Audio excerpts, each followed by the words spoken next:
Happy Friday, members. I want to talk about, well, I got an early impressions video for you for a game called Total Chaos, published by Apogee Entertainment and developed by Trigger Happy Interactive. This is an indie survival horror game that gave me a lot of reminiscent energy of the early 360 game called Condemned Criminal Origins. Has a lot of that energy. Reminds me of that game for some reason. So basically, this is an indie game. It's $24.99 and it's available for current gen systems, Xbox Series, PlayStation 5, and Steam PC. Um, so basically, what I get out of it, it's a horror survival. It's an indie game and it's kind of punching above its weight class a little bit. Uh, the core mechanics of the gameplay centers around exploration, crafting. Um, Zwerg business. You could craft different types of weapons like sledgehammers, pickaxes, metal glass chips, but you got to find blueprints. And the story, that's probably the weakest part of Total Chaos. And oh yeah, by the way, the last game that this developer made, Trigger Happy Interactive, the last game they played was called Turbo Overkill, and I got some gameplay videos of Turbo Overkill on Jason's Video Game Source YouTube if you want to look at that, or the website. But anyways, yeah, this game is pretty good for like a indie survival horror game. I like the atmosphere. I like the presentation. It does have some jank in combat. You can throw like rocks at these monsters and stuff. And by the way, I caught this game because of the Xbox showcase, developer showcase they had yesterday. So the game just came out yesterday, October 20th. I don't know if I said that or not. October 20th, 2025. So yeah, I mean, I played through the first two chapters. This is an early impressions video. So basically, it's like, I don't want to say that, I forgot what the name of the building's called, but this game takes place in 1972, and you're like on a boat and you crash the boat. You wake up on this island at this I don't know, this gigantic factory asylum type of dreary looking dark horrific place and stuff. And there's this guy who's talking to you. I call him Radio Man at this point because I'm only two chapters in. There's a lot that I haven't seen yet, obviously, for this game. I heard or read that it's 9 hours long. I'm not sure yet, but I put probably hour and a half or 2 hours into it for this video and made about over 10 VODs. What, 18 VODs? It's on Jason's Video Game Source. So anyways, yeah, it's pretty good. I mean, this is a game where I have to go back when I get time to play it. I'm busy with Where Winds Meet right now, and that's a damn gas game. So, but this game, it punches above his belt as far as video game. If I had to like rate the game right now, I'll give it an 8, just off my early impressions of it. It's solid all the way around. It gripped me at first when I first started playing. I was like, what is this shit? What is this? I did get it for Game Pass, which I resubscribed to, by the way, so I can't complain too much. But after about an hour, after you start getting the blueprints and the weapons, it's very important. Keep playing the game because it actually gets better.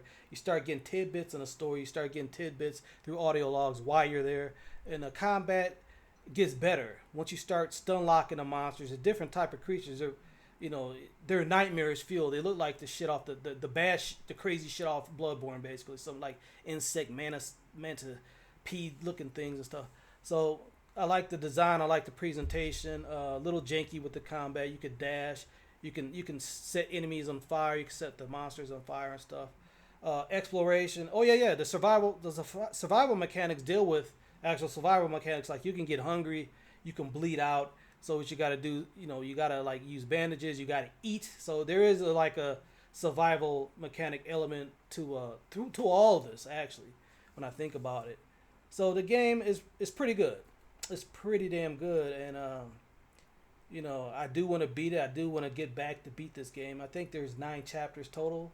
I'm not sure, but the last game Trigger Happy Interactive made was called Turbo Overkill.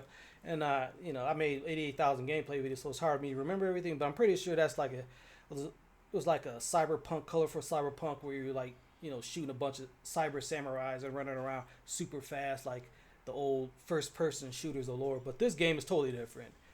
It's methodical. It's survival horror. It's creepy as hell. Lots of crafting. You gotta find blueprints. You gotta look around. You gotta survive. You gotta see why, how to get the hell off the island. You know what's funny about this game? Actually, when you start the game and you first land on the island with this big, asylum structure, you can actually turn around because the character says he fixed the boat, so you can get back in the boat, and the game literally ends. You literally get an ending and an achievement for that, with the credits and everything. So I actually made a video that where the game ends within a minute, basically. As that Far Cry 4 thing, Far Cry 5, I think, where you can end the game right away. But yeah, that's about it. So happy Friday, members. Thank you very much for becoming a member of Jason's video game source. It means a lot to me to be a direct supporter. Things are tough for everybody, and I appreciate it. I understand if you can't and none of that, but I'm trying to keep giving you, talking about these games that I'm playing because, yeah, I made tens of thousands of gameplay VODs, but you don't hear me really talking about none of them. But this is how you could do it. So, yeah, $24.99 is a steep price for an indie game, but as far as I can tell, it's a solid game with hours and hours of content. And if it's your type of game, if you like those creepy first-person crafting, survival horror, type of video games that got some story intrigue. It doesn't have a lot of story presentation. Doesn't have cutscenes. I don't think I've seen one cutscene in the first 2 chapters. It doesn't have a lot of that, but it has a lot of gameplay. And you do have to survive. You can bleed out. There's different types of enemies that.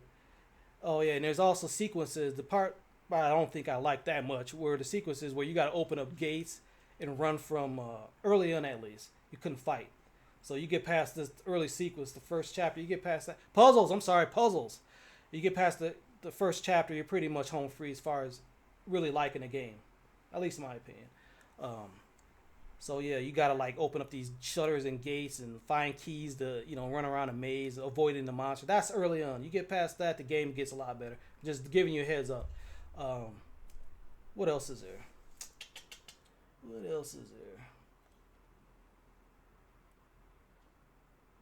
So yeah, I like the enemy designs. It's condemn origins. I don't know why you're not fighting maniac humans or nothing in this game, but maniacal humans like you were in Criminal Origins. But this game, it reminds me of the some of those old John Carpenter games on the Xbox 360 I played and stuff.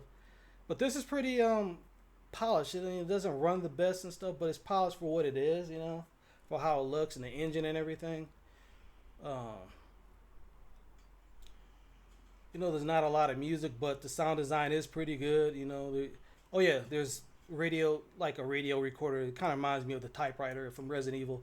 You got to make it to certain rooms to save your game and stuff. I'm not sure. I'm pretty sure you can actually. I'm not sure if you could quick save your game, but I know that you got to reach these typewriter rooms to save your game and stuff. And there's benches to craft all the, health items, weapons and everything.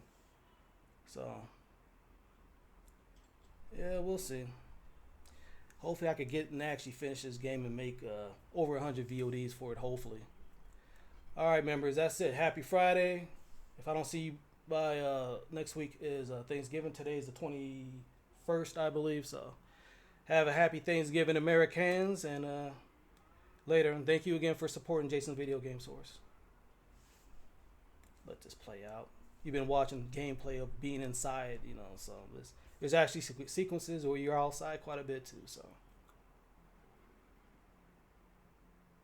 And here I actually pick up an audio log, which tells some history. I don't know, it's like you're in a haze with this, on this island and this creepy asylum. I don't know if you're alive or dead. You gotta leave, you gotta stay, it has that macabre feeling to it. Really good. All right. Later. Peace.